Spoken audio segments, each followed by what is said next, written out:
뉴스야 시작합니다. 정치부 한성원 기자 나와 있습니다. 첫 번째 물음표 볼까요? 예, 첫 번째 물음표는 한동훈의 실수입니다. 한동훈 위원장이 어떤 실수를 했습니까? 예, 최근 김경률 비대위원과 한동훈 비대위원장 이 두 사람을 잘 아는 한 인사가 저희 취재진에 한 말입니다. 이 민경호 전 비대위원과 김경률 위원 할 말은 거침없이 하는 두 사람을 비대위원으로 뽑은 게 실수였다는 겁니다. 네. 물론 이 속뜻을 들어보니까요. 의도는 정반대였습니다. 이 비대위원들이 맹목적으로 한 비대위원장의 말을 따르는 관계가 아니어서 이 오히려 비대위가 다양한 목소리를 내고 있다는 거였습니다. 지난 주말에 정말 그 초유의 당정 갈등을 촉발했던 계기가 김경률 비대위원의 김건희 여사 이제 사과 그 발언이었는데 한동훈 위원장 의중도 크게 다르지 않다고 이렇게 봐야 합니까? 어떻습니까? 그런 해석이 정치권 일각에서 나왔었죠. 그러니까 김 의원이 그렇게 적극적으로 김 여사 사과론을 내세울 필요가 없는데 그럴 만한 이유가 있을 거란 얘기였습니다. 네. 하지만 김 의원과 오늘 통화를 해봤더니 전혀 아니라고 선을 그었습니다. 한동훈 위원장도 시킬 사람도 아니고 저도 시킨다고 따라할 사람도 아니고 그건 분명히 사실 아니에요. 네, 요즘은 김 의원의 친한계로 분류가 되고 있는데 어젯밤 SNS에 글을 올려서 특별한 인연이 아니다 이렇게 다시 한번 강조를 한 겁니다.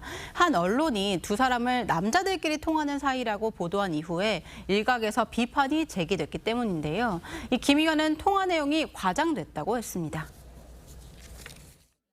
상당히 꼬치꼬치 물어봤던 것 같아요. 그래서 아이 남자들끼리 대화하는데 뭐 그게 길어졌겠습니까? 그런 식으로 얘기했던 거죠. 근데 그걸 이제 뭐 남자로서 통하는 사이다 뭐 이렇게 하니까.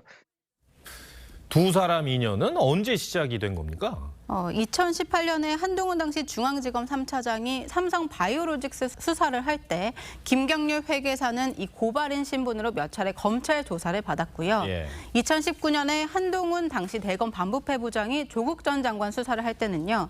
김 의원은 문재인 정부 내로남불을 지적하면서 참여연대를 탈퇴해서 조국 흑서를 집필합니다. 이때까지는 개인적 인연은 없었다고 하고요. 그런데 직접 소통을 시작한 거는 2020년쯤에 한동훈 당시 검사장이 조국 수사 이후 좌천돼 있을 때라고 합니다. 그 이후 김 의원은 한 위원장이 민주당의 공격을 당할 때마다 지원 사격을 해왔습니다. 그리고 또 저희가 별도로 취재한 내용에 따르면요. 이 한 위원장이 김 의원을 이번 정부 초반에 경제 관련 기관장으로 추천하는 일도 있었다고 합니다. 김 의원은 개인적 사정 등으로 고사한 걸로 전해지고 있습니다. 갈등 봉합 이후에 어찌됐든 김경률 위원의 사퇴 분위기는 좀 수그러드는 것 같아요. 예, 이 김 의원을 공격하려던 친윤계도 일찌감치 기자회견을 취소했고 두 사람 모두 사퇴론을 일축했습니다. 김 의원은 TV조선과의 오늘 이 통화에서도 앞으로도 비대위원으로서 책임감을 느끼고 일을 잘 수행해 나가겠다 이렇게 말을 했습니다. 네, 알겠습니다. 첫 번째 물음표 정해볼까요?